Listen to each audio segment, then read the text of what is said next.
ఇప్పుడే నేను ఒక పేపర్ చూపించాను అధ్యక్ష. జూన్లో సగటున రోజుకు హత్య. మేం చెప్పింది కాదు అధ్యక్ష.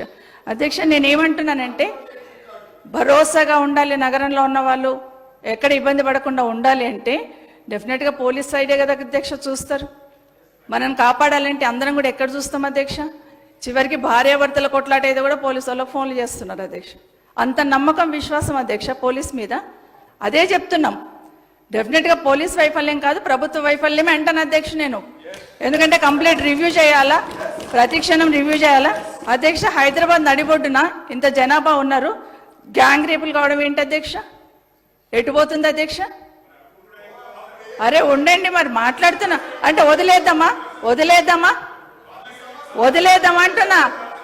వదిలేద్దామంటే వదిలేద్దామండి అధ్యక్ష. ఒక 2-3 ఇష్యూస్ చెప్తాను అధ్యక్ష. కాచిగూడలో జరిగిన ఇన్సిడెంట్ అధ్యక్ష, కొల్లాపూర్లో ఒక గిరిజన మహిళ మీద జరిగితే అధ్యక్ష అత్యాచారం జరిగితే వారం 10 రోజుల తర్వాత మేము వెళ్ళిన తర్వాత కానీ ఈ ప్రభుత్వం రియాక్ట్ కాలేదు అధ్యక్ష. అప్పటి వరకు పట్టించుకోలేదు, వారం రోజులు అధ్యక్ష. పోలీస్ స్టేషన్లో కంప్లైంట్ ఈయనకి వచ్చిన లేడీ మీద కూడా తీసుకుపోయి గ్యాంగ్ రేప్ చేశారు అధ్యక్ష.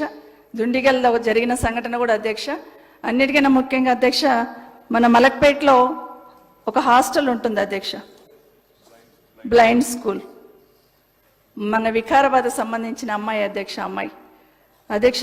ఆ స్కూల్లో ఒక అమ్మాయిని రేప్ జరిగితే అధ్యక్ష, ఇన్సిడెంట్ జరిగినాక అధ్యక్ష 10-15 రోజులకు పోయారు అధ్యక్ష మనోళ్ళు. కనీసం జరిగిన తర్వాత పోలీస్ కంప్లైంట్ ఇస్తే 7వ తారీఖు నాటి ఇన్సిడెంట్ జరుగుతుంది అధ్యక్ష. వీళ్ళు పోలీస్ ఎఫ్ఐఆర్ రిజిస్టర్ చేసింది ఎప్పుడంటే ఒక 16th రోజు కేసు రిజిస్టర్ చేస్తారు అధ్యక్ష. 7th రోజు ఇన్సిడెంట్ జరిగితే హైదరాబాద్లో మన మలక్పేటలో మెయిన్ రోడ్ మీద ఉండే ఈ హాస్టల్ అధ్యక్ష, బ్లైండ్ స్కూల్ అధ్యక్ష. ఈ అమ్మాయి కూడా మన వికారాబాద్ సంబంధించిన అమ్మాయి అధ్యక్ష. ఎప్పుడు అధ్యక్ష 24th ఆఫీసర్లు పోతారు అధ్యక్ష విజిట్కి, ఏం జరిగిందని తెలుసుకోవడానికి. ఇంత గోప్యంగా ఎందుకు ఉంచాలి అధ్యక్ష? ఎందుకు యాక్షన్ తీసుకోవద్దు అధ్యక్ష?